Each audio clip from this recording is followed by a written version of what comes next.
Estamos en el capítulo número 6, 2 Corintios capítulo 6. Vamos a estar viendo desde el versículo 8 al versículo 10. 2 Corintios capítulo 6, versículo 8 al versículo 10.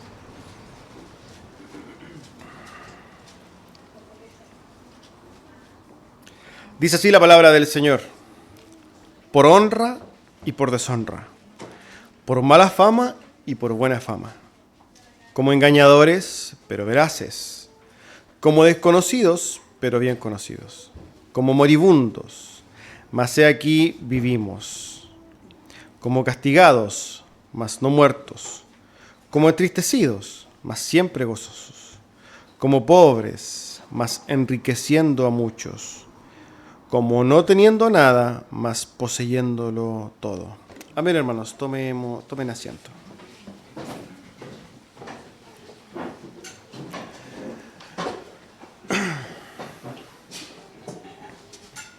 Nuestros anuncios, recordamos, los días miércoles tenemos culto de oración, día miércoles a las 8 p.m, están todos cordialmente invitados. Día viernes a las 8 también de la noche tenemos el estudio bíblico, al cual también están invitados todos. Y el día de hoy entonces, guardando este día glorioso del Señor. Tengo la grata noticia también de ir avanzando, ir adelantando, que el día domingo, el 1, vamos a estar celebrando nuestro aniversario como iglesia. Tendremos unas actividades especiales. Obviamente vamos a ir dando detalles de esto un poquito más adelante. Amén. Bueno, dicho esto, entonces vamos al sermón. El título del sermón del día de hoy es El creyente y su testimonio número 2. Recordamos que esta enumeración de cosas está enmarcada, ¿no?, en este capítulo 6, después, y es una enumeración larga. De hecho, la semana pasada predicamos la primera parte de este sermón, ¿no?, donde el apóstol Pablo empieza a hablar de su testimonio. Justamente antes de esto había llamado a los corintios a que creyeran en el Evangelio, que el Evangelio no fuera oído de manera vana, ¿cierto?, que no fuera desechado el Evangelio, sino que ellos creyeran en el Evangelio porque el día de la salvación había llegado. Y después de esto entonces él empieza a hablar de su testimonio y empieza a hablar, podríamos decir, de las peripecias, de las cosas que él pasa, ¿no?, como siervo de Cristo. Y la semana pasada empezamos entonces a ver todas las peripecias que ya había pasado, ¿cierto? Pero también había hablado de la parte bonita, ¿no?, de la parte hermosa, donde él era sostenido por Dios, por medio de los dones de Dios. Vamos entonces, después de esto, a ver lo que dice el texto de hoy. Como hemos leído, el versículo 8, vamos a repetirlo brevemente, y desde el 8 al 10, dice entonces: por honra y por deshonra, por mala fama y por buena fama, como engañadores pero veraces, como desconocidos pero bien conocidos, como moribundos, mas he aquí vivimos, como castigados, mas no muertos, como entristecidos, mas siempre gozosos, como pobres, mas enriqueciendo a muchos, como no teniendo nada, mas poseyéndolo todo. Entonces el apóstol Pablo aquí empieza a enumerar una serie de cosas más, que son, si nosotros nos damos cuenta, vivencias cristianas, detalladas, solamente nombradas, pero lo que vamos a tratar de hacer el día de hoy es justamente repasar estas experiencias cristianas y también verlas desde el ámbito práctico para nosotros, no solamente saber qué significó para el apóstol Pablo, sino que ver en cómo para nosotros se puede hacer este texto también práctico, ¿no? Por tanto, si nosotros vemos y vamos a tratar de hacerlo, vamos a separar esto en 8 puntos. 8 puntos que, si es que alguien toma nota, puede ir viéndolos, que son básicamente lo que el apóstol Pablo va entonces a detallar, ¿ya? Ahora bien, podemos darnos cuenta también de que hay una especie de oposición. Esto también es parte introductoria de esto. Hay una oposición en cómo el apóstol Pablo recibe, ¿no?, cierta condición y cómo él la vive. Hay una dualidad, ¿no?, de cosas aquí.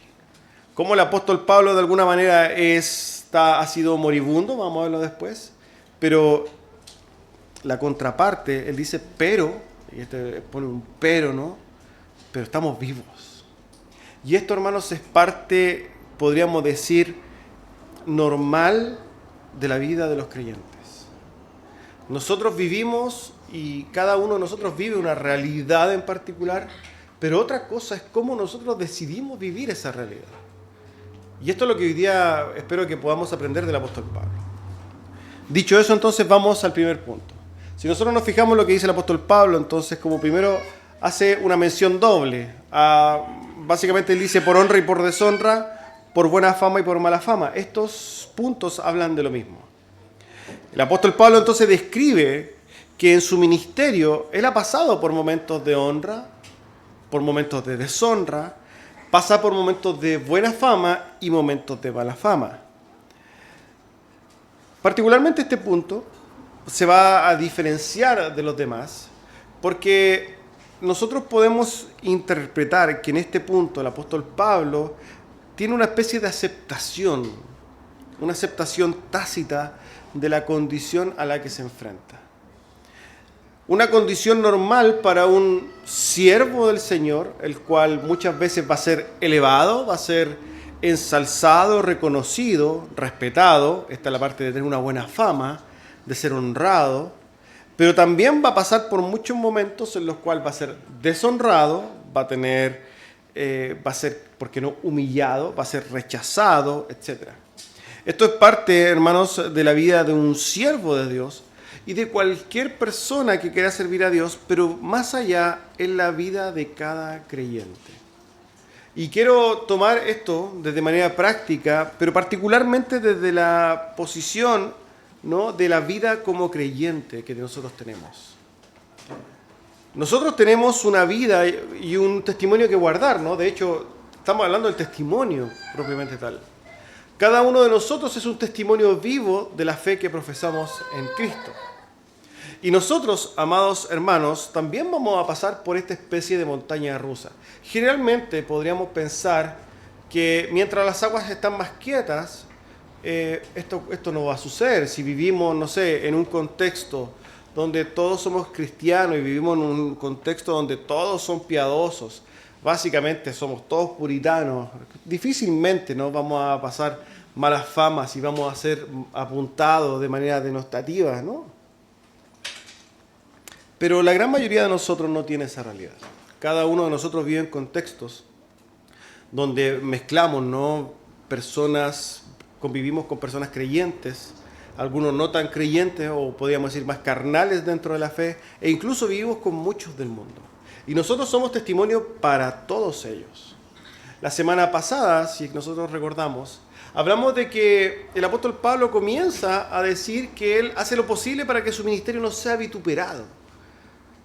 Pero nosotros reflexionando respecto a eso, dijimos que hay cosas las cuales no están en nuestras manos. Hay cosas que nosotros no podemos manejar. Y es que gente nos va a rechazar, le vamos a caer mal, ¿cierto? Hay gente a la cual no le vamos a entrar por ningún lado. Hay gente que definitivamente nos va a, ni siquiera conocernos nos va a rechazar. Va a hablar mal de nosotros. Eso es algo normal.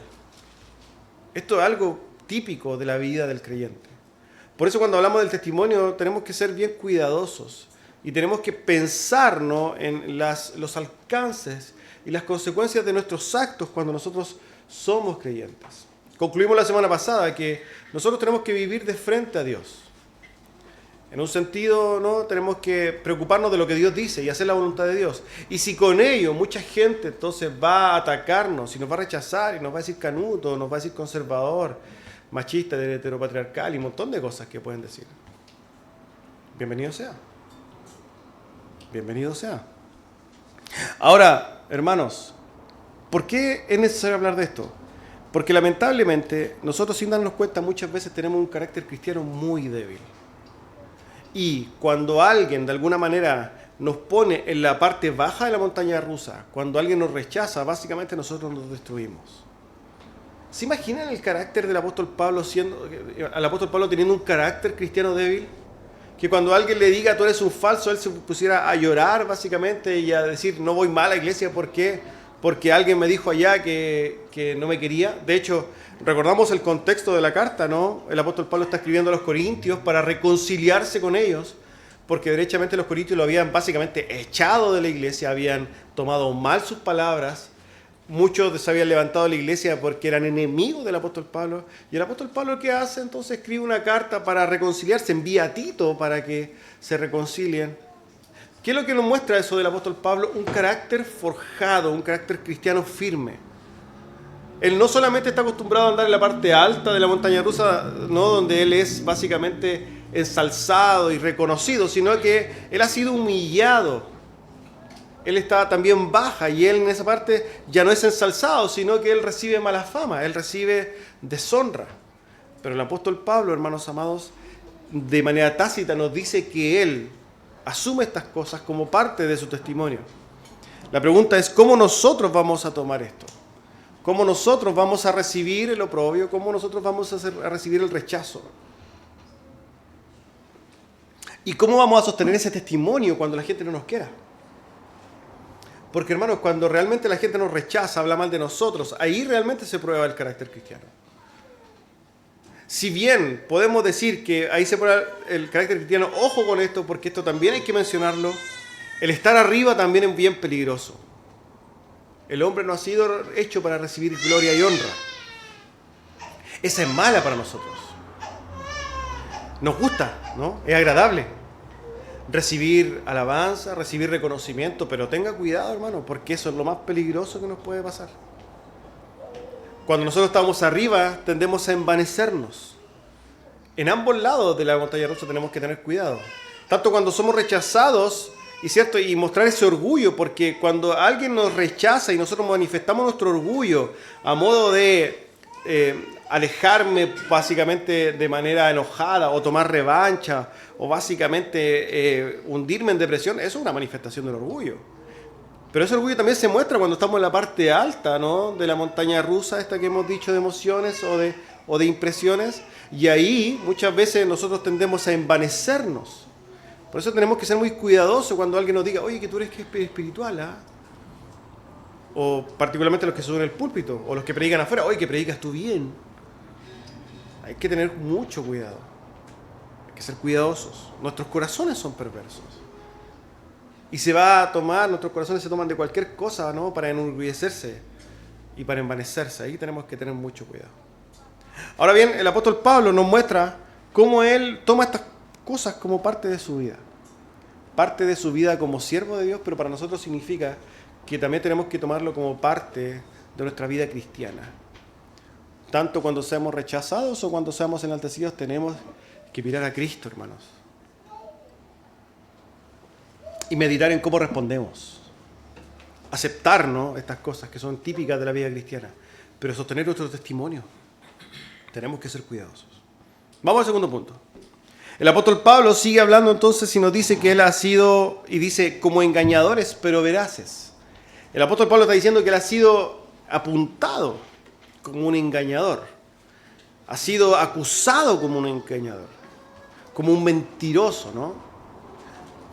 Ya sabemos también en el contexto que desde los mismos corintios habían algunos que se habían levantado contra el apóstol Pablo, pero esto es algo que él vive normalmente.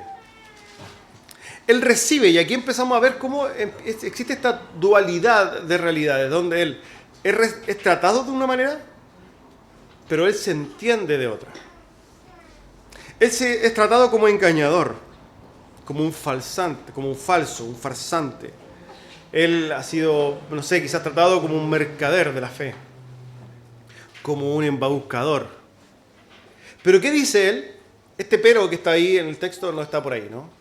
O sea, no está porque sí. Está, ¿por qué? Porque viene a marcar una diferencia sustancial entre lo que él recibe, pero cómo él vive.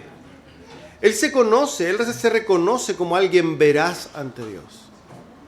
Y a pesar de que toda la gente que le diga que es un engañador, él sabe, y de frente a Dios, actúa de manera veraz. ¿Qué significa de manera veraz? Con la verdad. Él, hermanos, se mantiene o se consuela y se sostiene en el convencimiento de que él actúa frente a Dios. Nosotros hemos hecho mención, ¿no?, a este término típico de la Reforma, el famoso corandeo, ¿no?, que es de frente a Dios, mirando a Dios. ¿Y qué nos dice esto, no? Que cuando nosotros entendemos que Dios está frente a nosotros, si bien podemos engañar a mucha gente, hay alguien a quien no podemos engañar. Y si hay alguien a quien no podemos engañar, ¿es a quién? A Dios. Nosotros tenemos que andar de frente para con Dios, al cual no podemos engañar. Muchas veces queremos orar de maneras engañosas incluso. Pero hermanos, si oremos a Dios, seamos sinceros. Por algo el Señor nos manda a orar en la intimidad, ¿no? Porque de repente hay cosas muy negras que decir. Porque a Dios no podemos mentirle, tenemos que decirle las cosas tal como somos. Aquí, esto es algo que también decimos continuamente, aquí nos vemos todos súper espirituales, ¿cierto? Yo hago un paneo, ¿no?, de la gente que está aquí y veo puras caras de santidad, pero sé que los corazones no son así, ni siquiera el mío, hermano, nadie, el de ninguno. Tenemos que ser nosotros verdaderos, veraces para con Dios. Ahora, el apóstol Pablo, si bien reconocía sus defectos como todas las personas, él sí estaba seguro de algo, que cuando se trataba de la obra del Señor, de esforzarse en la obra, de predicar la palabra de verdad, de enseñar la verdad, defender la verdad y predicar el Evangelio, él lo hacía de manera veraz. Y eso es lo que también nosotros tenemos que tener, claro. Nosotros tenemos que también tener esa certeza, seguridad, ¿no? Y tener la tranquilidad para con Dios, de que ante Él nosotros andamos en verdad, independiente de lo que los demás digan. Y esto también, quizás estamos hablando de un siervo de Dios, de un apóstol de Dios. Pero hermanos, nosotros estamos hablando en lo práctico para nuestras vidas. Nosotros también vamos a sufrir esto. Sobre todo cuando nosotros decimos somos creyentes, somos cristianos. Recordemos que cuando nosotros decimos somos cristianos, inmediatamente hay un blanco en nuestra espalda. La gente va a estar apuntándonos para decir tú eres un mentiroso, tú eres un engañador, tú te equivocaste. Hermanos, pero nosotros no podemos andar pendientes de lo que la gente diga o no diga. Tenemos que ser veraces para con Dios. Amar, sin lugar a dudas, pero veraces para con Dios.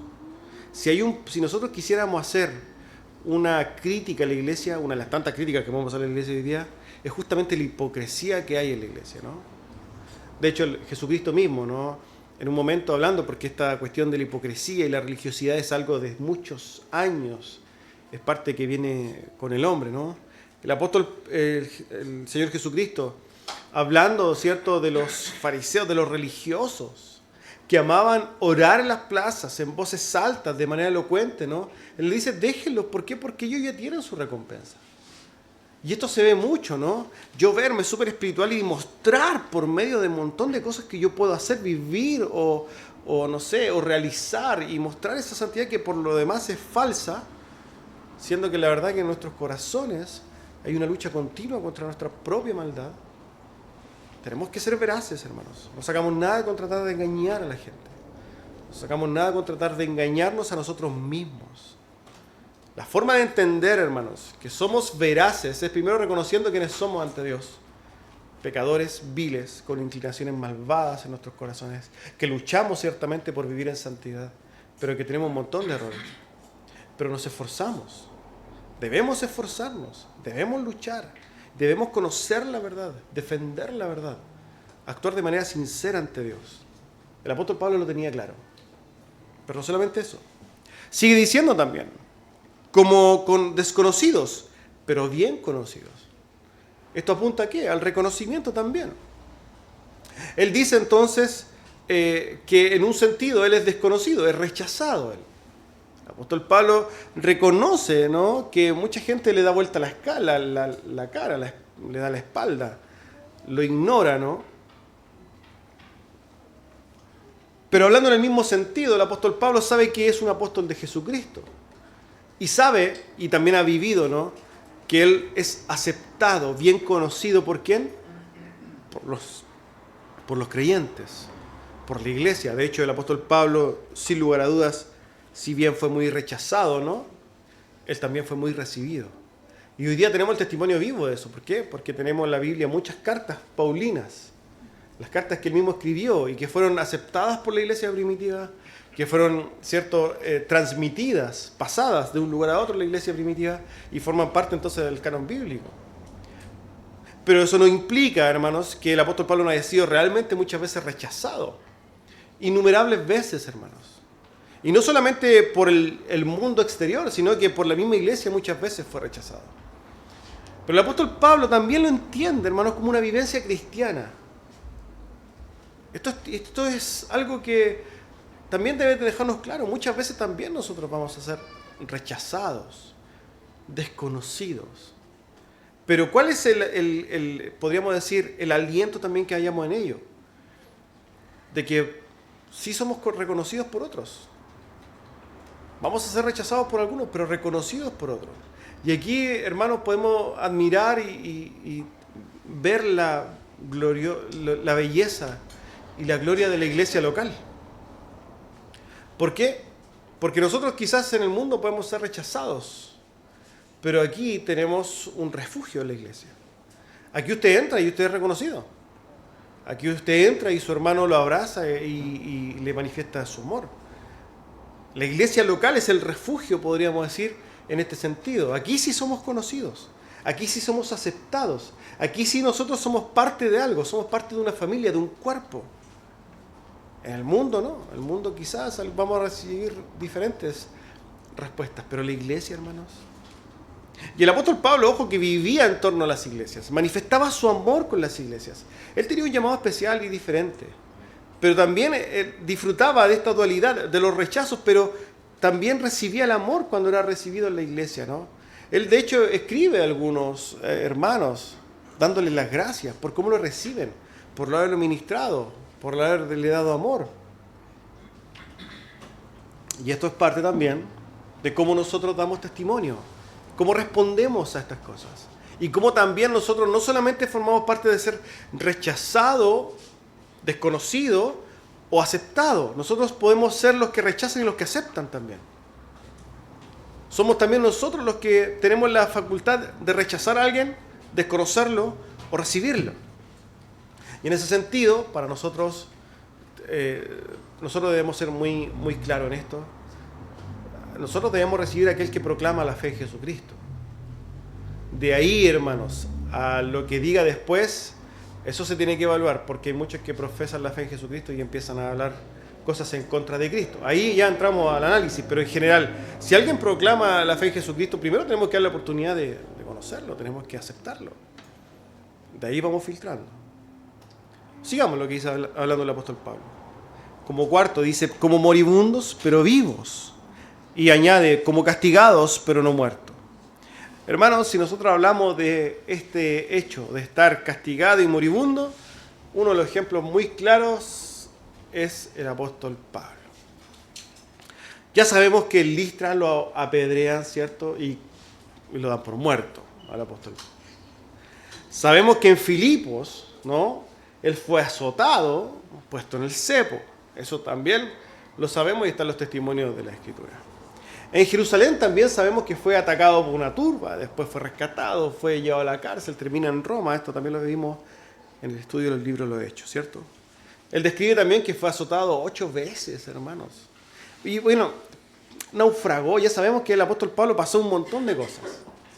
Y aquí el apóstol Pablo nos muestra entonces cómo él en su ministerio ha sufrido, hermanos.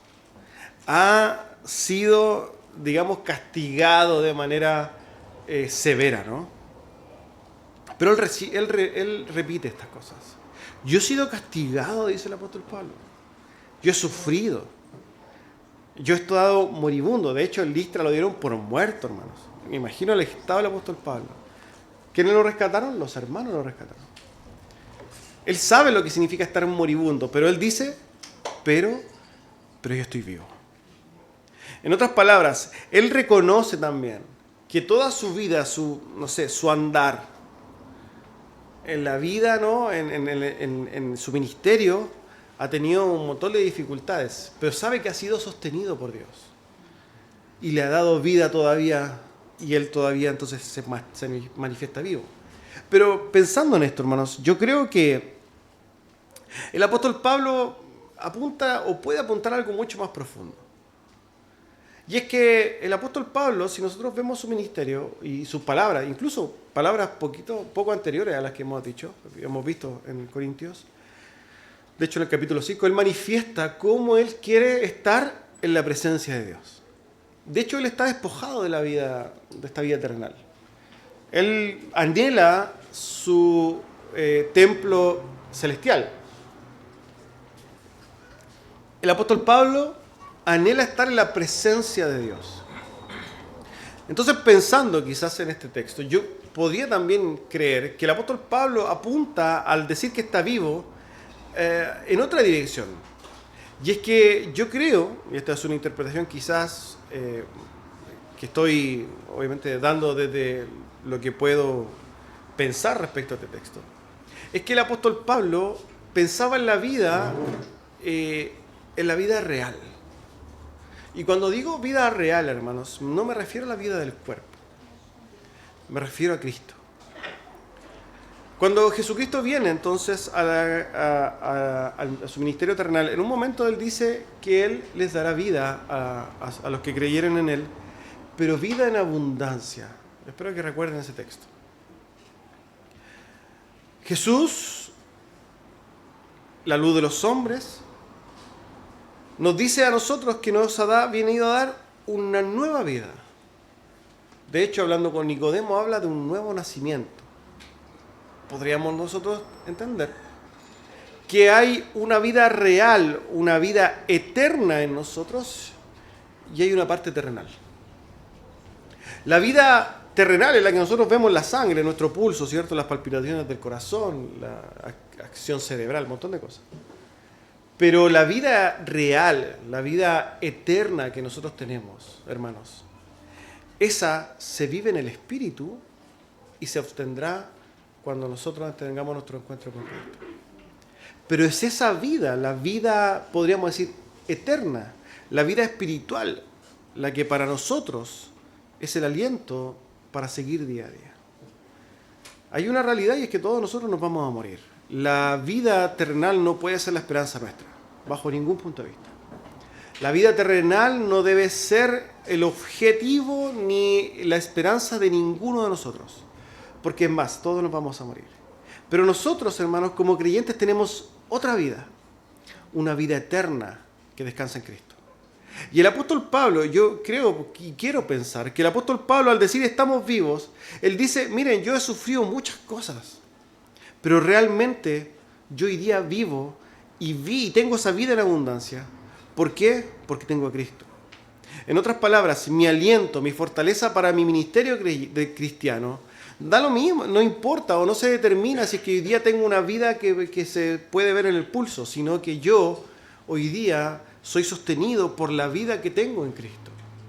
¿Por qué? Porque el apóstol Pablo muchas veces ha hablado del consuelo que tiene y que debemos tener los creyentes con esa vida eterna. De hecho, lo había dicho en el capítulo 5. Yo hago todas estas cosas, ¿por qué? Porque mis ojos están allá. Yo quiero mi tabernáculo celestial. ¿Cierto? El apóstol Pablo sabía que su verdadera, vamos a llamar felicidad, plenitud, gozo, esperanza, estaba en los cielos, no estaba acá. Y si nosotros podemos interpretar que una persona está dispuesta a entregar su vida por el ministerio, es porque esa vida no tiene valor para él. Pero él está hablando de la vida. Una vida, hermanos, que se sostiene y que apunta a Cristo. Y esto, hermanos, debe ser algo que con nosotros como creyentes debemos masticar aunque nos cueste un mundo, hermanos. ¿Saben por qué? Porque hoy día todos queremos vivir 120 años. Todos queremos ser jóvenes por muchos años más. El mundo lucha contra la vejez. No nos queremos morir. Y esto también pasa con nosotros los creyentes. Y estamos muy concentrados en la vida de aquí. Estamos poniendo mucha energía en esta vida. Estamos poniendo mucha fuerza, muchas ganas a vivir acá. Pero hermanos, ¿qué hay de todos los mártires de la historia cristiana? ¿Qué hay de los hermanos que dieron su vida a edades tempranas por la fe? ¿Qué dice el autor de Hebreos de aquellos que, si bien en la Escritura se habla de las herencias, podríamos decir terrenales, él dice, no, es que ellos no estaban, la verdad, pensando en eso, sino que su herencia estaba en los cielos, los héroes de la fe? ¿Qué pasa con el testimonio de ellos? podemos aprender que para nosotros como creyentes la esperanza no está aquí, sino que está en los cielos. Las cosas celestiales son las importantes, las eternas son las importantes, la vida eterna con Cristo es nuestra esperanza, la eterna comunión con Dios es nuestra esperanza, cuerpos glorificados es lo que nosotros apuntamos, una vida eterna en la que nos debe consolar y alentar. ¿No son esas cosas las que nos deberían mover? Cuando sean esas cosas las que nos muevan, hermanos, ahí nosotros recién vamos a empezar a despojarnos de la vida actual. Y yo veo en el testimonio del apóstol Pablo un claro entendimiento de que él apuntaba a una vida eterna, no apuntaba a la vida eterna. Es más, él sella su testimonio con su propia sangre. ¿Por qué? Porque murió y entregó su vida para estar con el Señor. Finalmente entrega su vida por esto. El apóstol Pablo se entiende entonces como alguien que ha entregado su vida, ¿no?, al Señor. Él dice también, ¿no?, hemos sido castigados. Y efectivamente, esto habla de la disciplina del Señor. La palabra ahí efectivamente habla de disciplina. Cuando nosotros creemos, ¿no?, que efectivamente somos hijos de Dios, y lo hemos conversado en los estudios, sabemos, ¿no?, que el Señor disciplina a sus hijos. La disciplina de Dios viene a ser una manifestación misma del amor de Dios. Me recuerda el Salmo 118, me castigó gravemente Jehová, mas no me entregó la muerte. Son las palabras que quizás resuenan, ¿no?, en las palabras del apóstol Pablo. Él se entiende como alguien puesto en disciplina por Dios, y esas han sido duras. Pero él reconoce entonces también de que ha sido sostenido por Dios. Bueno, siguiendo, dice el apóstol Pablo, como entristecidos, mas siempre, pero siempre gozosos. También si hablamos de los sufrimientos del apóstol Pablo, también podemos hablar de sus tristezas. Pero pensando en las tristezas del apóstol Pablo, también uno llega a la conclusión, hermanos, de que las tristezas del apóstol Pablo tienen otro fundamento a las nuestras. Otras razones a las que generalmente nosotros nos entristecen. De hecho, esto es una realidad. Jesucristo dijo, donde está tu tesoro está tu corazón. Y nosotros nos vamos a entristecer por cosas que realmente nos importen. Las cosas que no nos importan no nos entristecen, la verdad.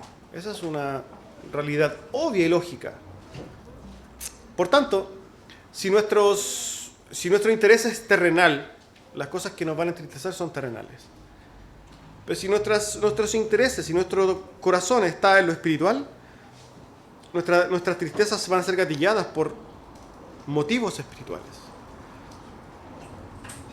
Pensando en las tristezas del apóstol Pablo, ¿cuáles eran las tristezas del apóstol Pablo?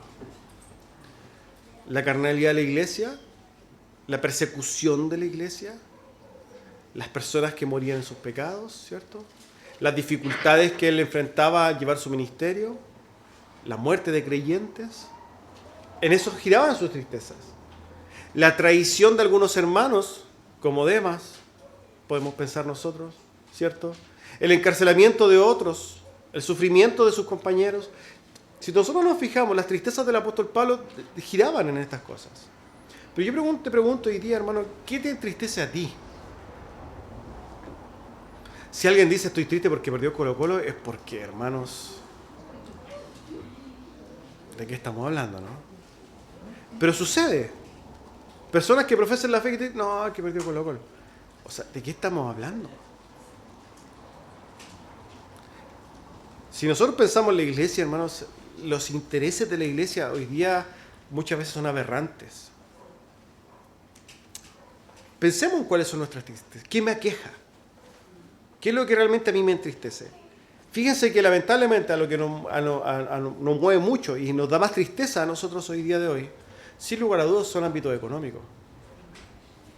Son cosas del tipo económico. Que no puedo obtener esto, que no alcanzo esto, que no puedo tener o no puedo sustentar esto, y estas cosas nos entristecen. Son de carácter terrenal y material. Esas son las cosas que nos causan tristeza hoy día, mayormente. Pero cuando nuestro corazón y nuestros pensamientos cambian, giren, van a ir dando y vayan apuntando a lo espiritual, obviamente van a cambiar, hermanos. Yo espero que alguien se entristezca. ¿Por qué? Porque no puede venir en la semana a la iglesia. ¿Hay alguno de los que no viene el miércoles, el viernes a la iglesia, que se entristezca por no venir? Esa es una tristeza que podríamos decir glorifica a Dios. Hay alguien que se entristezca porque por a veces motivo, trabajo, necesidad, etc., no puede estar el domingo con nosotros. No puede venir a la iglesia. Eso debe causar tristeza. Y eso tiene un motivo espiritual. Pero si usted le da tristeza porque no puede cambiar el auto, hermano, es porque, hermano, estamos en la segunda división del cristianismo. Tenemos que pensar muy bien y en nuestras motivaciones. Nosotros tenemos que meditar en nuestro corazón y ver cuáles son las cosas que realmente nos mueven. Porque, hermano, estamos caminando la fe, y caminar la fe no es un juego. El cristianismo no es un accesorio. Tenemos que sacarnos ese chip, ¿no?, tan católico romano de nuestras vidas, ¿cierto?, de que se ve la fe como si fuera un accesorio más. Es como si fuera un club social, o sea, es algo que tiene diferentes formas, pero lo conversábamos ayer con un hermano, es un accesorio más. Algunos van al estadio, algunos van al centro del club social, algunos van a, no sé, al club de campo. Nosotros vamos a la iglesia. No es así, bajo ningún punto de vista. La iglesia no es un hobby más. La iglesia no es un accesorio de nuestras vidas. La iglesia es central en nuestras vidas. Y es central en nuestras vidas porque Cristo es central en nuestras vidas. Y por tanto, nuestras motivaciones, nuestras metas, nuestras vidas deben girar en torno a la iglesia, en torno a Cristo. Y esas son las cosas que no deberían entristecer. Debería entristecerme, hermano no pudo venir, tiene un problema, él tiene un problema, eso me debe entristecer. La iglesia, hermanos, es perseguida en el mundo, eso me debe entristecer. Hermanos, mueren por la fe hoy día, eso debe entristecerme. Tenemos que meditar. Ahora, el apóstol Pablo, en medio de eso, si bien tenía muchas cosas que lo entristecían, él dice, pero siempre gozosos. Y esto a nosotros nos debía meter, ¿qué es lo que le producía gozo al apóstol Pablo? ¿En qué se gozaba el apóstol Pablo? Bueno, el apóstol Pablo se gozaba en Cristo. Se gozaba en Cristo. ¿Por qué? Porque Cristo lo llena todo en todos. Es porque Cristo es suficiente. Él se gozaba en Cristo porque en Cristo estaba la vida. Él se gozaba en Cristo porque en Cristo, hermanos, tenemos todas las cosas. Él se consolaba y se gozaba en la esperanza de su comunión eterna con Cristo. Él se gozaba en los dones que daba Dios, que Dios le dio. Él se gozaba en los regalos, no en las gracias de Dios. Él se gozaba en que era salvado. Él se gozaba en que tenía vida eterna. Él se gozaba en que fue perdonado. Él se gozaba en que fue reconciliado con Dios. Él se gozaba en que fue adoptado por Dios. Él se reconciliaba en que tenía vida nueva. Él se gozaba en que él era parte del pueblo de Dios. Él se gozaba en su palabra. Él se gozaba en su iglesia. Él se gozaba en las cosas espirituales. Ahora, tal como te pregunté en un momento, ¿qué es lo que te producía tristeza? Ahora yo te pregunto, ¿qué es lo que te produce gozo?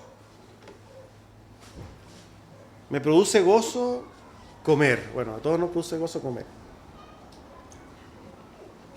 Pero es momentáneo.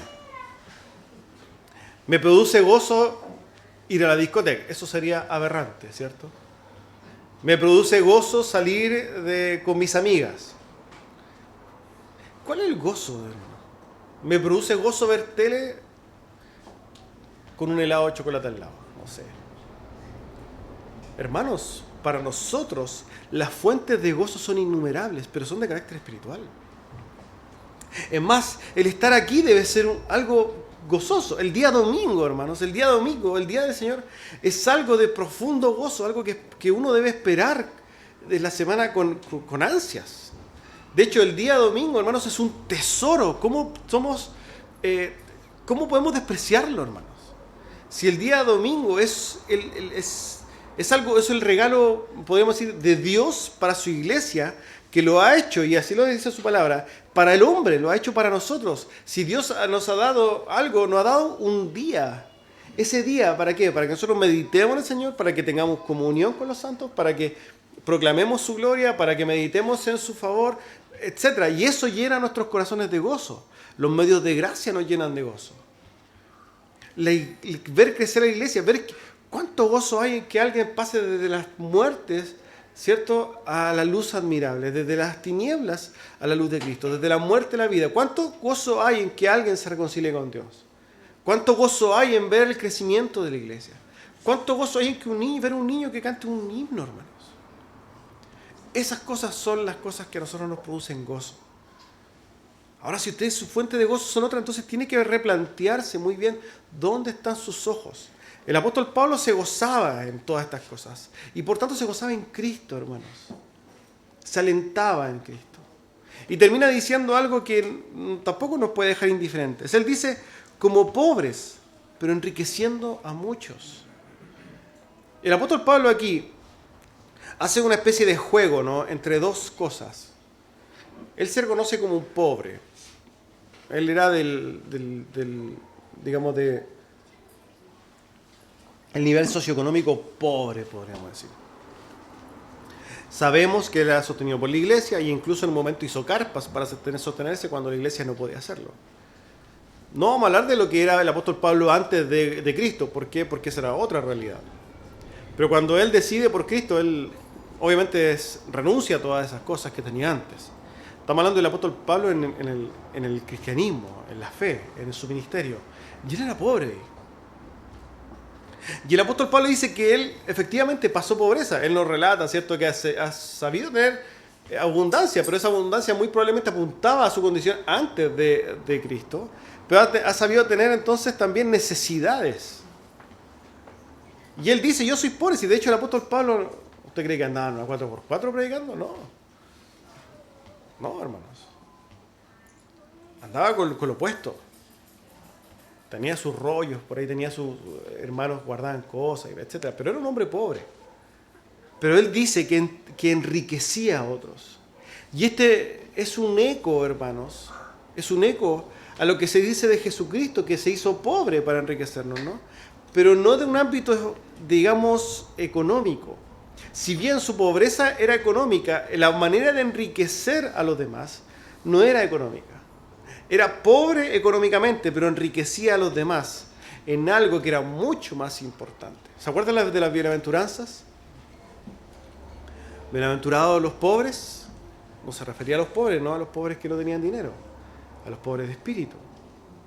Y el apóstol Pablo dice, enriquecía a todos, pero también lo hacía espiritualmente. ¿Y los enriquecía por medio de qué? De las verdades de Jesucristo. Él enriquecía a los hombres por medio de qué? De la predicación del Evangelio, de enseñar su palabra, de llenar el corazón de la palabra de Dios, de llenar a los hombres de Dios. Él los enriquecía espiritualmente. Eso es lo que el apóstol Pablo está diciendo. Él era pobre, efectivamente, económicamente, pero él se daba, ¿para qué? Para llenar a los hombres de riquezas, pero riquezas eternas. Esto también nos lleva a nosotros a reflexionar. ¿Qué tipo de riquezas para nosotros son más importantes? ¿Son más importantes las riquezas tangibles o son más importantes las riquezas eternas? Tenemos que preguntarnos esto. No, que yo proclamo la fe, yo soy un creyente pero piadoso. Oro 6 veces al día. El domingo tenemos algo, no, tengo que ir a trabajar porque tengo que cambiar, no sé. Tenga cuidado, hermano. Ojo que hay personas que necesitan trabajar los domingos, pero son por imposición. Esos son un caso diferente. Pero hay muchos profesionales de la fe que deciden trabajar el día domingo, ¿para qué? Para obtener cosas. Tenga cuidado, hermano. Tenga cuidado porque por su boca puede decir una cosa, pero de verdad en sus actos está diciendo otra. Nosotros no nos movemos por riquezas terrenales, nos movemos por riquezas espirituales y eternas. Esas son las que nos deben mover. Y esas son las que nosotros también somos invitados a dar, porque las tenemos. La diferencia entre las riquezas terrenales y las eternas es que cuando yo tengo riquezas terrenales, tengo 1.000.000 y doy 500.000, a mí me quedan 500.000. Las matemáticas no mienten. Pero cuando hablamos de las riquezas espirituales, yo tengo 1.000.000 y puedo compartir 1.000.000, pero yo también me quedo con 1.000.000. Y es más, como que a mí se me da más.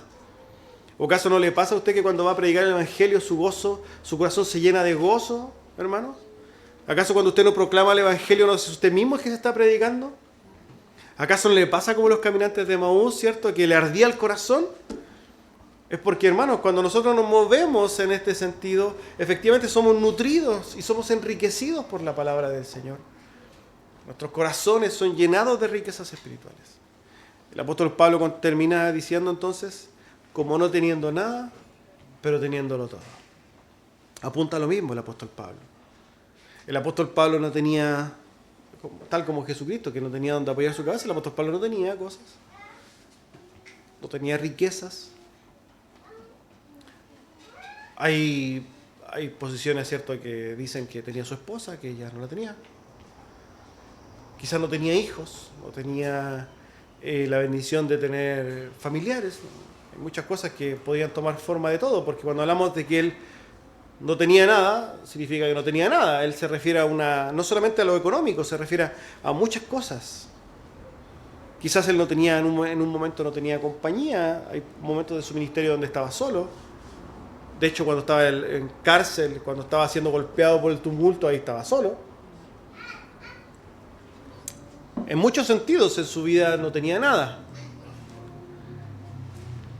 Pero el apóstol Pablo entonces dice, pero a pesar de yo no tener nada, lo poseo todo.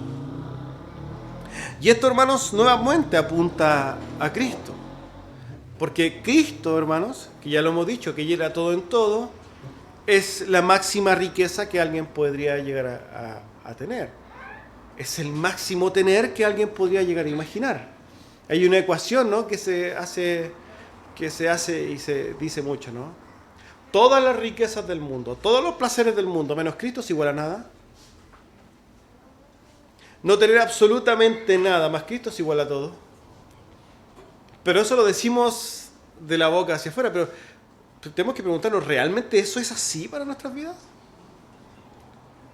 Me impactó mucho, y esto lo repito continuamente, este hombre, ¿no?, creo que era puritano, ¿no?, que fue encarcelado por defender la fe, y él tenía un pedazo de pan duro, ¿no?, y un vaso de agua sucia, y él dice, tengo este pedazo de pan, este vaso de agua, y Cristo no merezco tanto.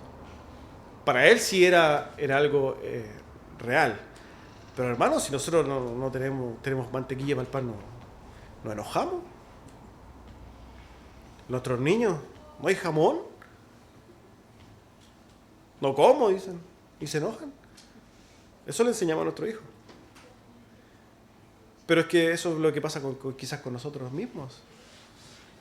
Nos amargamos, hermanos, ¿por qué? Porque no tenemos acceso, no tenemos estas cosas. Pero ¿y si no tenemos nada, acaso no tenemos a Cristo? Es que no tengo un hijo, pero tiene a Cristo. Es que mi mamá murió, pero tiene a Cristo. Es que mi esposo me dejó, pero tiene a Cristo.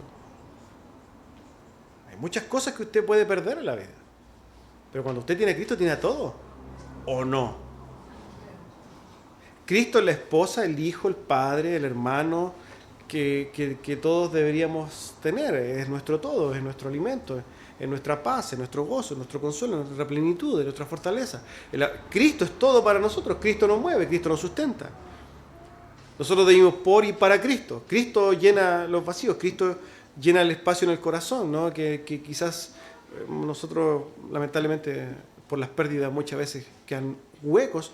Cristo los llena, Cristo fortalece. Entonces, si es que nosotros no entendemos esto, hermanos, ¿cómo vamos a caminar en la fe? El apóstol Pablo dice, yo no tengo nada, pero y en ese no tener nada, lo poseo todo. Hermanos, tenemos que caminar en nuestra vida cristiana y por medio de nuestro testimonio, como lo hemos dicho, pensar en las cosas que hacemos, no solamente actuar, sino que meditar en lo que nosotros hacemos. Porque acaso usted, como en su vida testimonio, dice, se muestra amargado con su familia, con los que no son creyentes. Es muy válido que su hermano o su tío o su abuela o su mamá, que usted sabe que es creyente y lo ve amargado, le diga, ¿y para qué voy a ir a la iglesia si va a estar igual que tú? Reclamando todo el día con las cosas que no tiene y con las insatisfacciones varias que puede vivir. ¿Cómo va a dar testimonio de una fe gozosa en Cristo? Si es que realmente no se goza en Cristo, hermanos. Tenemos que ser muy, muy cuidadosos porque esto también forma parte de nuestro testimonio. Tenemos que tener mucho cuidado en cómo hacemos, cómo vivimos y el testimonio que damos. Hermanos, quiero concluir con un texto que está en Marcos capítulo 10 y dice así: nadie que haya dejado casa, hermanos, hermanas, madre, padre, hijos o campos por causa de mí y del Evangelio dejará de recibir 100 veces más en esta vida, casas, hermanos, hermanas, madres, hijos y campos, y junto con esto también persecuciones. Y en la vida eterna, y en la vida venidera, la vida eterna. Vamos a orar, hermanos amados.